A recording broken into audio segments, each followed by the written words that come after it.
The Senate will recess this week until after the Thanksgiving holiday. That would give them about a month after they come back to deal with expiring protections for renters and millions of jobless Americans. Despite the 12 million people that are going to lose their unemployment benefits the day after Christmas, there's been no sign of progress on another relief bill. And today's job numbers, not looking so great. The number of jobless claims were 32,000 higher than estimated, with 742,000 claims. Washington Post economics reporter Jeff Stein is here to discuss the toll that congressional inaction is taking on workers and, of course, on the economy as well. Great to see you, Jeff. Thanks for having me back on. Of course. So we just got these new jobless numbers in. So could you just, they're ticking back up. Obviously, that's a really dire and terrible sign, especially as Congress continues to not even talk about doing anything. Just take us through the significance of those numbers and put them in context. Yeah, we're seeing the recovery not only stall, but now begin to reverse itself. When the pandemic started, we saw a staggering consecutive, I think it was about 13 weeks, of claims in excess of 1 million job losses. And that number ticked down over the summer and over the fall as the recovery proceeded apace. And some of the easiest jobs to get back came back online. And now we're looking at that trend reversing itself. So we're not quite up to where the million a week figure was. In part, that's because, the easiest jobs to gain have been gained back. So we've seen that progress. But we're heading back towards those months where we saw consecutive job loss significantly worse than any of the job loss we saw during the Great Recession. So it's absolutely the wrong direction, as you point out, and extremely scary because we're a month away from the first day of winter. We're close to a month away, and we're already seeing this. So what happens when it's even colder? When it's even the virus spreads even more consistently? We are still only sort of in the early months of part of November, so we have a long way to go. Yeah, we certainly do. Jeff, let's talk stimulus. What are the latest developments on Capitol Hill? I've been pessimistic, but I know that Nancy Pelosi sent Mitch McConnell a letter. I mean, what does that mean in terms of reality, in terms of the recess and more? Just lay that out for us. It means really nothing. It means that they wanted to say that they are trying to do something, but it doesn't mean that they actually are trying to do something.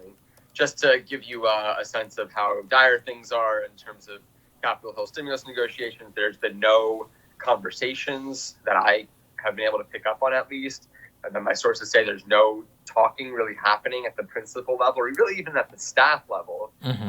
Right now, our attention has sort of been shifted from the stimulus negotiation that for months and months, 7 months, people have been saying is necessary, to the question of whether they're even going to be able to avert a government shutdown that would send, 1 million plus federal workers home without pay in the middle of the pandemic as the recession is really, really bad. That's what people are worried about now, and lawmakers are working on that. But the stimulus talk has really dried up, and at the same time, we're seeing more and more fears about the expiration of massive amounts of federal benefits and protections that are going to end at the end of the year.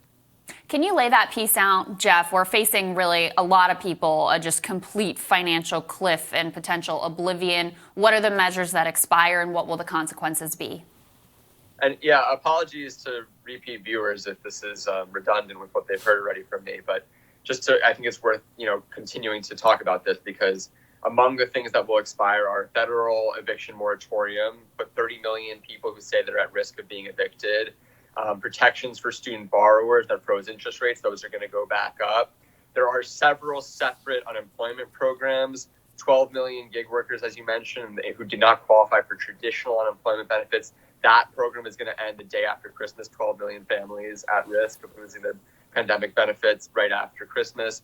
And then separately, it's important to distinguish, we had in July the expiration of federal unemployment benefits that came on top of the state benefits. People say, the state benefit is wholly inadequate, but at least it was there. What the federal government did in the CARES Act in March is it extended the duration of the base benefit. So the state benefit that normally comes sort of before the federal benefit comes on top, that state benefit was extended, but is now expiring. It only goes for most people who got laid off in March and April through the end of December. So people who already lost their federal supplement will now lose all of their unemployment insurance, including the meager $200 or $300 they're getting from their state. And Jeff, yeah, wow. We have, unlikely that any stimulus is going to pass over the course of the winter until Vice President Biden, President-elect Biden, is sworn into office. I know he would like to pass a stimulus. Very unlikely that if Republicans are still in charge of the Senate, that's going to happen.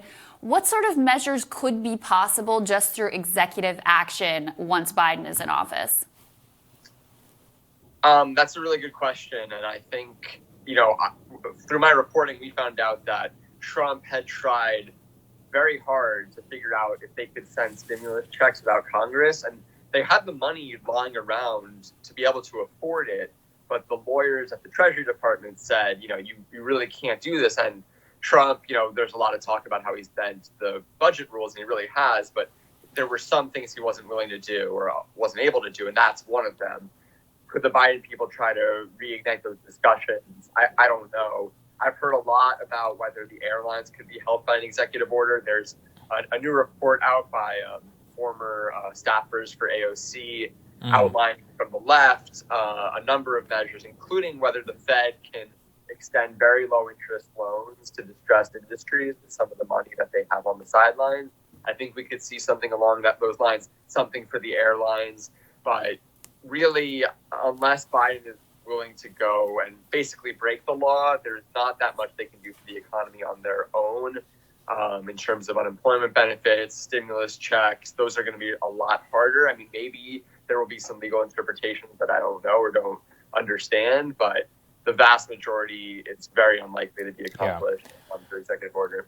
Yeah, I think a lot of this is a pipe dream. Look, Congress has the power of the purse, and everything lies in Congress. So let's talk about that, which is what are the battle lines emerging?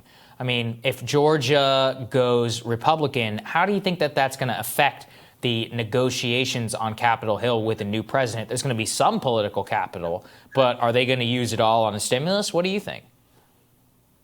Well, at least some people I talk to think that this is, the second best chance Democrats will have to get a stimulus through is right now, especially if either whatever happens in Georgia. I think there's a lot of people close to McConnell's office who tell me that, they are interested in showing that Republicans are serious about providing relief, that the Senate is serious about providing relief.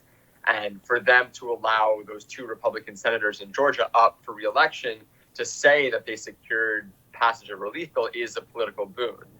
Does McConnell have that political incentive after those runoffs? I don't know. I think the odds of them, of Pelosi and Biden getting something out of McConnell go down after the runoffs, not up. And despite that, there's no movement at all. I've reported that the White House has basically given up. That's a little strong, but they've told us that they're taking a back seat, that they're not going to propose anything new. Trump is apparently not only not worried about the stimulus, he's not even worried about the virus. The report is only focused on the election. So, he seems to have lost interest in the stimulus. So, this morning I woke up to a message on Twitter from a woman who has lost her unemployment benefits and is contemplating suicide, and is asking me what to do. And I don't know. And it's just, you want to tell the lawmakers, look at these messages we're getting and how horrific they are. And I don't even know what to say to someone like that. Yeah, I don't know. Jeff, we're so grateful for you. Thank you for your work. Appreciate it. Thanks for having me on, guys. Coming up, research director with American Economic Liberties Project, Matt Stoller, is going to give his takeaways from the big tech hearings this week. That's when Rising returns.